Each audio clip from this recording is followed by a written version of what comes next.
বাংলাদেশের রাষ্ট্রায়ত্ত চিনি কলগুলোর মধ্যে জিল বাংলা সুগার মিল অন্যতম। এখানে প্রতিদিন হাজার হাজার মেট্রিক টন আখ প্রক্রিয়াজাত করে তৈরি হয় লাল চিনি, যা আমরা প্রতিদিন বাজারগুলোতে কিনে থাকি। আজ আমরা দেখব এই মিলের ভেতরে কিভাবে আখ থেকে তৈরি হয় পরিশুদ্ধ সেই লাল চিনি।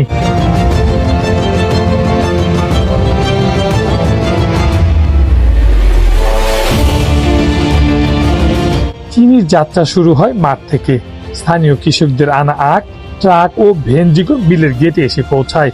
মিলের কর্মকর্তারা ওজন ও গুণমান ঠিক রেখে সেটি মিলের ভিতরে প্রবেশ করার অনুমতি প্রদান করে।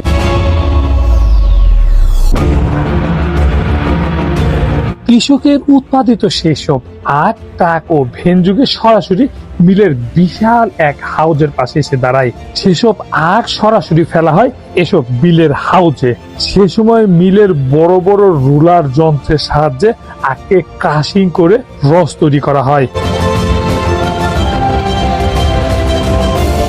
আখের কোনো কিছুই অপ্রয়োজনীয় নয়। এতে রস চিনি উৎপাদন কাজে প্রধান কাঁচামাল হিসেবে ব্যবহৃত হয়। অপরদিকে আখের অপ্রয়োজনীয় এবং ময়লা অংশগুলো চলে যায় বিভিন্ন বয়লার, গু খাদ্য এবং শুরু করে মহিলাদের বা গ্রাম অঞ্চলে জ্বালানি হিসেবে ব্যবহার করা হয়।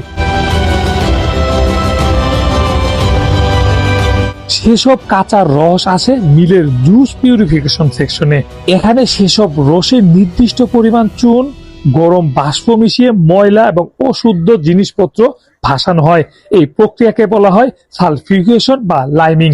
এই সেকশন থেকে মিলের রস একবারে পরিষ্কার এবং পরিচ্ছন্ন করা হয়।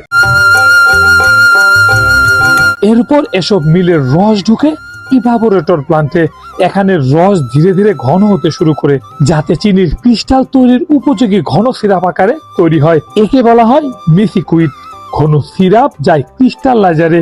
এ ধাপে তাপ নিয়ন্ত্রণ করে সিরাপকে ঠান্ডা করা হয়, ফলে চিনির দানা এবং ক্রিস্টাল আকারে তৈরি হতে শুরু করে।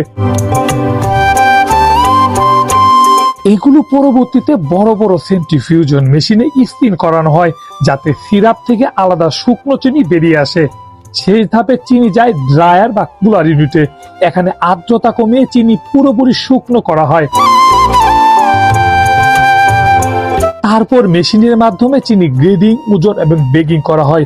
50 কেজি বস্তার প্যাকেটে পাঠানো হয় বাজারে এসব লাল চিনি। প্রতিদিন শত শত শ্রমিক কর্মচারীর পরিশ্রমে জিল বাংলা সুগার মিলে উৎপাদিত হয় লাল চিনি, যা দেশের বিভিন্ন বাজারে বিক্রি করা হয়।